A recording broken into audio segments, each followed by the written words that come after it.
দেশকে সংস্কার করার মধ্য দিয়ে একটা নির্বাচন দিয়ে যেতে চাই। চলতি বছরের ডিসেম্বর কিংবা ২০২৬ সালের জুনের মধ্যেই নির্বাচন অনুষ্ঠিত হবে বলেছেন মৎস্য ও প্রাণী সম্পদ মন্ত্রণালয়ের উপদেষ্টা ফরিদা আক্তার।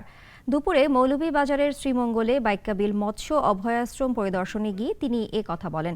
এ সময় দেশের বর্তমান পরিস্থিতি নিয়ে কথা বলেন, জানান পাখি শিকারীদের আইনের আওতায় নিয়ে আসার কথা। মৌলভীবাজার মৎস্য অধিদপ্তরের আয়োজনে সভায় উপস্থিত ছিলেন মৎস্য ও প্রাণী মন্ত্রণালয়ের যুগ্ম সচিব ডক্টর আবু নঈম মোহাম্মদ আব্দুস সবুর সহ সংশ্লিষ্টরা।